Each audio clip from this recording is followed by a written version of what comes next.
የጦር መሳሪያችንን ፋኖ ታጥቆታል፣ ወታደሮቻችን እየተገደሉ ያሉት በራሳቸው መሳሪያ ነው ሲሉ የቀድሞው ምርኮኛ የአሁኑ ፊልድ ማርሻል ብርሃኑ ጁላ ተናገሩ። ፊልድ ማርሻሉ ይህንን የተናገሩት በመከላከያ ኢንተለጀንስ ቢሮ ከእዝ አዛዦችና ከሌሎች ወታደራዊ አመራሮች ጋር ባካሄዱት የግምገማ መድረክ ላይ ነው። የቀድሞው ምርኮኛ የአሁኑ ከፍተኛ ወታደራዊ አዛዥ ብርሃኑ ጁላ የፋኖ ድል ጉዞ እየሰመረና በምትኩ ደግሞ የብልጽግና ጀንበር እየጠለቀች መሆኑን የተረዱ ይመስላል።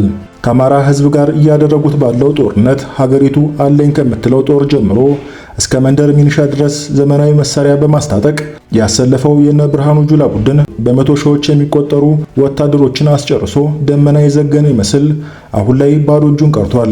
በቅርቡ ጠቅላይ ሚኒስትሩን ጨምሮ ሌሎች የኦሮሞ ተወላጅ የሆኑ ወታደራዊ አዛዦችና የሲቪል አመራሮች ብቻ በተገኙበት ዝግ ውይይት ላይ ወታደሩ ስለማለቁና እነሱ የኦሮሞ መንግስት ነው ብለው የሚጠሩት የአገዛዝ ስርዓት ሊያከትምለት መሆኑን በሰፊው መነሳቱን ወታደራዊ ምንጮች ገልጸዋል።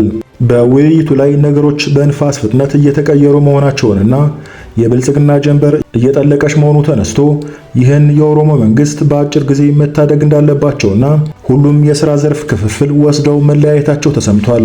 በተጨማሪም በጦርነቱ ያለቀው በመቶ ሺህ የሚቆጠር ወታደር ለመተካትና የብልጽግናን ዙፋን ለመታደግ ሲባል ታዳጊዎችን ጨምሮ ወጣቶች በግዳጅ እየታፈሱ ወደ ወታደራዊ ማሰልጠኛ ጣቢያ እንዲጋዙ የተወሰነ ሲሆን ይህም ውሳኔ ካለፉት 2 ሳምንት ጀምሮ ተግባራዊ እየተደረገ ይገኛል።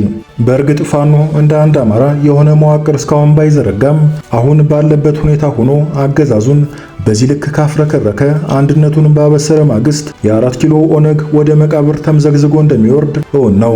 ከሰሞኑ ደግሞ በአራቱም ቀጠና የሚገኙ ፋኖዎች ገና መከላከያ ሰራዊቱ ያልታጠቃቸውን ጨምሮ አዳዲስ የጦር መሳሪያዎችን ታጥቀው ምስል መልቀቃቸው በብልጽግና ቤት ብርቱ ድንጋጤ ፈጥሯል።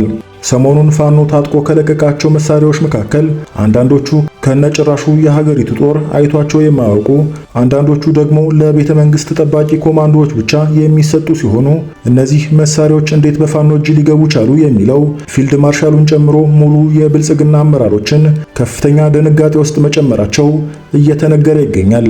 የቀድሞው ምርኮኛ የአሁኑ ፊልድ ማርሻል ብርሃኑ ጁላ በመከላከያ ኢንተለጀንስ ቢሮ የመሰብሰቢያ አዳራሽ ውስጥ የሁሉም እዝ አዛዦችና ሌሎች ወታደራዊ አመራሮች እንዲሁም ከጠቅላይ ሚኒስትሩ ቢሮ የመጡ ባለስልጣናት በተገኙበት የሚያዝያ ወር ወታደራዊ እንቅስቃሴ ምን ይመስላል የሚለውን መገምገማቸውን ነው ወታደራዊ ምንጮች የገለጹት።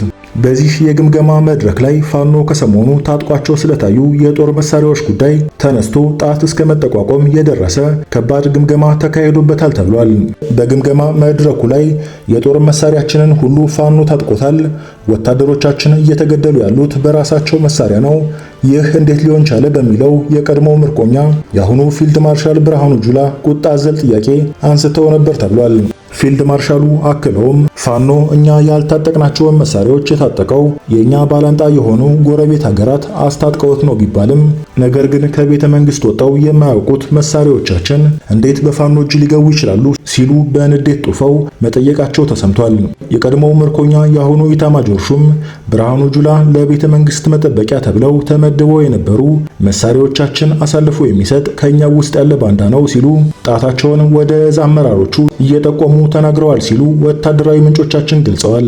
በመከላከያ ኢንተለጀንስ ቢሮ ስለተካሄደው ግምገማ መረጃዎችን ያደረሱን ወታደራዊ ምንጮች ፋኖ የሚያደርገው የድል ጉዞ እየሰመረና በምትኩ ደግሞ የብልጽግና ጀንበር እየጠለቀች መሆኑን ወታደራዊ አዛዦቹ የተረዱ ይመስላሉ ሲሉ ገልጸዋል። የአማራ ፋኖ አንድነት በጎንደር የንስር በለሳ ቅጣው እጅጉ ክፍለ ጦር በ5 ቦታዎች ውጊያ እያደረገ ይገኛል። የክፍለ ጦሩ ቃኝ የሆነችው ነበልባሉ ብርጌድ የክፍለ ጦሩ ቃኝና መሐንዲስ አባላት ሃይባሽካ በተባለ ቦታ በአሰሳ ላይ የነበሩ የሚኒሻ አባላትን በደፈጣ ድባቅ መተዋቸዋል። ሚኒሻዎቹ ተኩስ መክፈታቸውን ተከትሎ በተጀመረው ውጊያ 2 የሚኒሻ አባላት ተገድለዋል፣ 3ቱ ደግሞ በፋኖ ተወስደዋል። በዚሁ ቀጠና ደንጎራ በተባለ ቦታም ተመሳሳይ ውጊያ እየተደረገ ሲሆን 6 የሚኒሻ አባላት ተገድለዋል። ቁጥራቸው በውል ያልታወቀ ቁስለኛ የሆነ ሲሆን መሳሪያም ተማርኳል ተብሏል። በቀጠናው ሐሙሲት አቅራቢያ ኩመር ሸለቆ ላይ በምኒልክ ብርጌድና በፊት አውራሪ ጉልላት ጸጋዬ ብርጌድ በተፈጸመ የደፈጣ ጥቃት በ4 ተሽከርካሪዎች ሲንቀሳቀሱ የነበሩ የአገዛዙ ኃይሎች ክፉኛ ተመተዋል። 11 የአገዛዙ ኃይሎች ሲገደሉ በርካቶች ሞትና ቁስለኛ ሆነዋል። በአካባቢውም ለሰዓታት የቆየ ውጊያ ተደርጓል። ውድ የመፈነን ሚዲያ ቤተሰቦች ወቅታዊና ታማኝ መረጃዎች እንዲደርሷችሁ ቻናሉን ሰብስክራይብ በማድረግ እንዲሁም መረጃው ከተመቻችሁ ላይክ እና ሼር በማድረግ ለብዙዎች ተደራሽ እንዲሆን በማድረግ ኃላፊነቱን እንዲወጡ ስል ወደ ቀጣይ መረጃ አለፍኩ። ተጠናክሮ በቀጠለው ዘመቻ አንድነት አማራ ፋኖ ቤት አማራ ንጉስ ሚካኤል ኮር ታላቅ ድል ተጎናጸፈ። የንጉስ ሚካኤል ኮር ቃኝ የመብረቁ ክፍለ ጦር የብርጌድ ቃኝና ሼህ ሁሴን ጅብሪል ክፍለ ጦር ጽናት ብርጌድ ጋር በጋራ በመሆን በኮሩ ኮማንዶ አርበኛ ከረም መሐመድ፣ በኮሩ ዘመቻ መምሪያ አርበኛ ጌትነት አበበ እየተመሩ ሚያዝያ 29 2017 ዓ.ም በዋርጃ አስደናቂ የደፈጣ ዝግጅት አድርገው ጉልቻ አቀማመጥ በራቸውን በማስቀመጥ የገባውን ወንበር ጠባቂ ጦር እንደወጣ አስቀርተውታል። በዚህ አስገራሚ ደፈጣ በጠላት ላይ የደረሰው ጉዳት ዝርዝር አጠቃላይ የተደመሰሰ 22፣ ቁስለኛ 6፣ ምርኮኛ 7 ሲሆን ከተደመሰሱት መካከል አንደኛ ኮማንደር አህመድና አንድ በስም ያልታወቀ ሻለቃ አመራር ይገኙበታል ተብሏል። ከተማረኩት ውስጥ 3 የመቶ መሪዎች ያሉ ሲሆን ከ10 በላይ ክላሽና ተተኳሽ እንዲሁም መገናኛ ራዲዮ ነበልባሎቹ ማርከዋል።